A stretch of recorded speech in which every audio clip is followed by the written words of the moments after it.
Hola chicos, damos inicio a la clase de comunicaciones inalámbricas, la clase número 8. Esta semana continuamos en la unidad número 2, elementos para la instalación de una red inalámbrica, clase número 8, correspondiente a ondas electromagnéticas y la propagación de señales. El aprendizaje esperado de la unidad es instala un enlace y una red inalámbrica, cumpliendo con los protocolos de instalación del proyecto, los estándares de la industria y las normas de seguridad. El objetivo de la clase es reconocer los tipos de ondas electromagnéticas y sus características. A trabajar. Entonces, las antenas y las ondas electromagnéticas. La antena es el dispositivo físico que sirve de interfaz entre las ondas electromagnéticas guiadas por el cable coaxial y la guía de onda, o la guía onda, la línea de transmisión y el espacio del aire libre. ¿Ya? Dentro del cable coaxial tenemos un cable que lo vemos normalmente en otra de las ramas, que es IST, ¿ya? Pero, pero tiene las siguientes cualidades. Tiene una cubierta externa de PVC que por lo generalmente es negra o blanca, ¿ya? Tiene una malla de un 60% de cobertura. Después tiene una lámina de aluminio como un cobertor sobre ella, un aislante y dentro de ello trae el conductor central que es de cobre y este es el que finalmente nos provee de la señal. ¿Ya?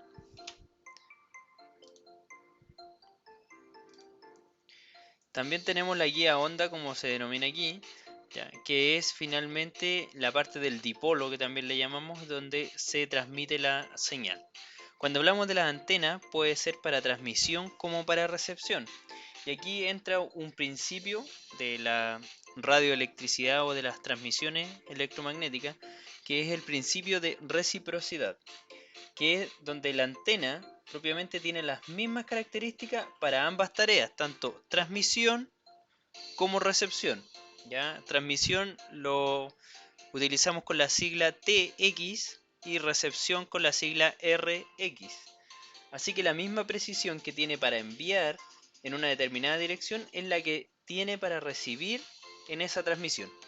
El principio de reciprocidad está dado en un teorema de reciprocidad que demuestra a partir de las ecuaciones de Maxwell, indicando de qué forma muy resumida que la misma capacidad que tiene la antena para transmitir es la capacidad que tiene para recepcionar. Es un teorema bastante complejo, pero en resumen finalmente estimula que las dos cargas son iguales, tanto para transmisión como para recepción. Y partimos con un sistema de transmisión inalámbrico. Este es el sistema de transmisión inalámbrico simplificado y más básico y vamos a tratar de ir hablando de él paso a paso. En primera instancia tenemos que una voz u otra información dice a transmitirse a larga distancia. Colocamos un micrófono que es finalmente el que realiza la primera transformación de la señal. ¿Ya? Tenemos un micrófono que tiene dentro de sí unas partículas de carbono que cuando nosotros hablamos, el micrófono tiene una membrana, esta membrana vibra y estas vibraciones el micrófono las transforma en señales eléctricas. ¿Ya? Entonces transformamos una señal audible, una señal sonora, ¿ya? En una señal eléctrica. Esto posteriormente pasa por un amplificador. Cuando ya pasa una señal eléctrica, pasa un amplificador que obviamente como su nombre lo indica, amplifica esta señal, la aumenta. ¿Ya? Y a esto le vamos a llamar nuestra señal base, que es la que nosotros transformamos desde la voz o el audio o lo que queramos, datos, hacia una banda, una señal amplificada, por lo tanto esta va a ser nuestra señal base o nuestra señal que tiene la información. Por otra parte, tenemos el ingreso donde se genera la portadora de alta frecuencia. Como su nombre lo dice, aquí nosotros generamos una onda sinusoidal, que significa que tiene un sinoide, que tiene una parte con un alta y con un delta, ya un sinoide que tiene un lado positivo y negativo, etcétera, y tiene una vibración. Esta onda se le llama portadora, ¿por qué? Porque porta a la señal banda, ¿ya? O a la señal base, ¿ya? Significa que esta va a ser la que la va a ayudar a trasladarse. El modulador es aquel que une la señal tanto la portadora con su señal base. Y depende del modulador, si es que este va a ser, y de todo este proceso, si es que la va, en este caso, a transmitir o la va a transformar a una señal FM, AM y etcétera. Posterior al modulador, viene la señal portadora modulada, o sea que ya vienen las dos juntas, unidas. Pasa por otro amplificador de potencia, que este es el que ya aumenta la señal modulada completamente para poder transmitirla a través de la antena. Entonces se amplifica la señal deseada y por último este va directo a la antena, donde se acopla para máxima transferencia de potencia a la antena. O sea, se aumenta de tal manera que la antena la irradie y esta pueda llegar obviamente a los receptores que nosotros necesitemos dentro del sistema de transmisión inalámbrica. Eso sería a grandes rasgos y obviamente de a poco vamos a ir introduciéndonos en cada uno de estos detalles que vamos viendo en la transmisión inalámbrica. El sistema de transmisión inalámbrica aquí se muestra en otro diagrama simplificado, donde tenemos el transmisor, tiene la interfaz, el codificador, el modulador y la salida de radiofrecuencia, eso significa RF, a la antena. Y esta se transmite por un canal de radio o una onda electromagnética guiada en el espacio, la recibe otra antena y obviamente con la parte del receptor y viceversa.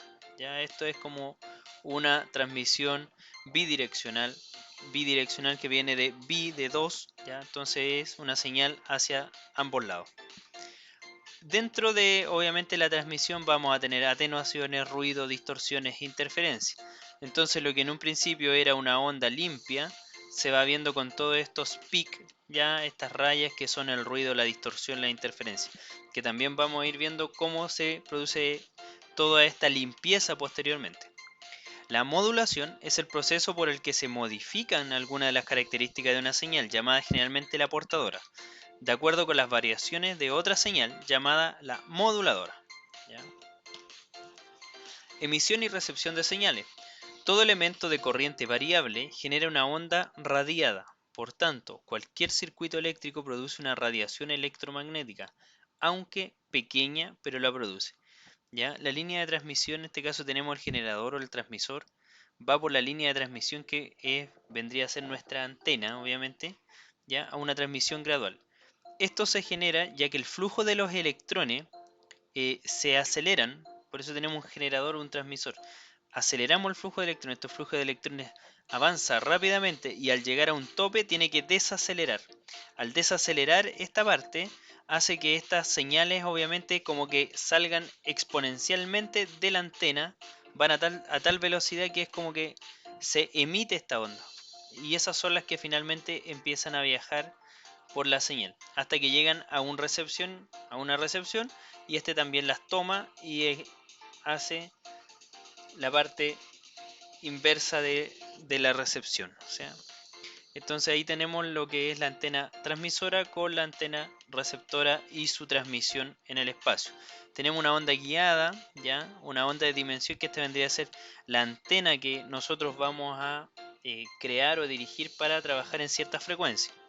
Tenemos la región de la transmisión de la antena, que es donde se expande esta para que los electrones se aceleren de mayor manera y tengan que frenar repentinamente. Y una onda de espacio de radiación, que esto ya es lo que se emite por el espacio. Las ondas electromagnéticas proviene de la combinación de un campo eléctrico con un campo magnético. Campo eléctrico lo conocemos con la sigla E, mientras que el campo magnético lo conocemos con la sigla H. ¿Ya? El campo eléctrico es aquel que se genera por la diferencia de potencial entre dos conductores. ¿Qué significa diferencia de potencial? La cantidad de electrones que tiene uno versus el otro. Tenemos uno que está cargado positivamente y uno que está cargado negativamente.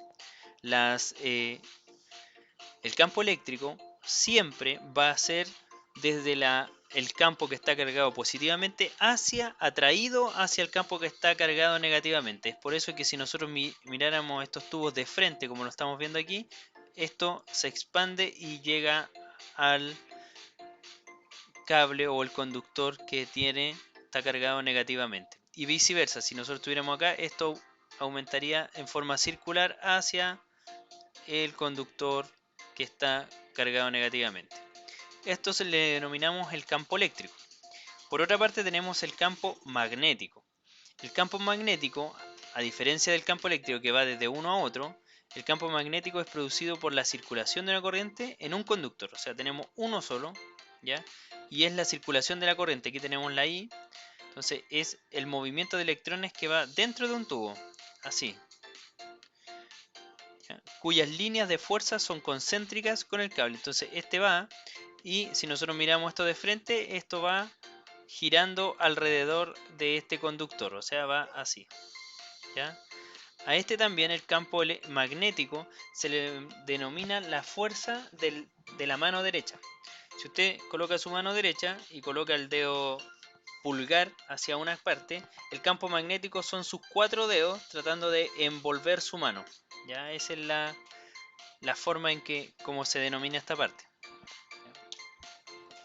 Las ondas electromagnéticas, el campo magnético producido es alterado y la zona en torno del cable se produce un desplazamiento permanente de las líneas de fuerza, pues al aparecer y desaparecer todo ocurre como si saliera del cable hacia afuera y volviera a concentrarse en él. ¿Ya? Entonces esto es lo que ocurre con la señal. Entonces aquí va la señal así, girando alrededor, y adicionalmente tenemos este campo magnético que es el que va desde un positivo a un negativo. Entonces ya tenemos aquí una onda trabajando en 360 grados, o en lo que le llamamos nosotros comúnmente el eje Y, el eje X y el eje Z. ¿Ya? ¿Cómo lo podríamos explicar así esto? El diagrama de radiación sirve para determinar la energía radiada en cada dirección del espacio. Si analizáramos los diagramas de la antena isotrópica es la antena, ¿cómo le llamamos? La antena base, la antena origen, la antena tipo, la antena isotrópica solamente existe en los campos de medición, ya que no existe una antena real que sea así. La isotrópica es una antena irreal para un tema de cálculos de todos los temas de radiación. Veremos que en los planos verticales, ¿ya? Tenemos el eje X y el Z, y el E, Y y el Z. La cantidad de energía radiada es exactamente la misma en todas las direcciones. Tenemos lo mismo para el plano horizontal, el XY, y los planos verticales. Esto nos indica que esta antena podría enviar y recibir señal como la misma combinación esté en la posición que esté. ¿Ya? ¿Qué significa eso? Que esa radiación perfecta en este caso vendría a ser como si nosotros tuviéramos la antena aquí dentro, en el centro, y tuviéramos una esfera. O sea, hacia todos los lados, en 360, en 3D, emite en la misma forma. Eso se le denomina esta antena isotrópica perfecta, que emite en todos lados. Obviamente esta antena no existe, ya que son muy pocas las que emiten. Las que tenemos con 360 es a nivel del plano horizontal, pero el plano vertical tiene menos potencia. Esto lo vimos en la clase pasada. Entonces es importante analizar esto y poder entender lo que es el plano X, Y y obviamente el Z. Las radioemisoras, tanto AM como FM, son uno de los principales sistemas de transmisión utilizados en el mundo. ¿Ya? Por esta parte, es por eso entonces que ahora le entregamos este desafío práctico a todos ustedes. Por esta razón, y debido a lo simple de su estructura, se solicita en esta actividad que organices la estructura de transmisión, considerando desde el micrófono de un locutor hasta escucharla en la residencia de un auditor. Recuerda además que en muchas ciudades las antenas transmisoras de las radioemisoras se encuentran ubicadas en los cerros. ¿Qué significa esto? Que ustedes van a dibujar un diagrama con todas las partes, ya sea que ustedes la puedan buscar o se basan en lo que aparece en esta presentación, ¿ya? Desde que un locutor habla a través de un micrófono, lo que sucede hasta que ese servicio se transmite por una antena, viaja en el aire, llega a otra antena y produce el próximo servicio hasta que sale por un parlante y una persona lo puede escuchar. De eso se trata esta pequeña tarea que tienen que desarrollar. ¿Ya? Conclusiones y cierres. Obviamente, ¿qué elementos necesitamos para enviar y recibir una señal? Que es uno de los que más nombramos y lo denominaríamos una antena. Eso sería la clase por hoy, chiquillos. Espero verlo pronto y nos estamos viendo en un próximo video o ya en clase. Así que cuídense y nos vemos.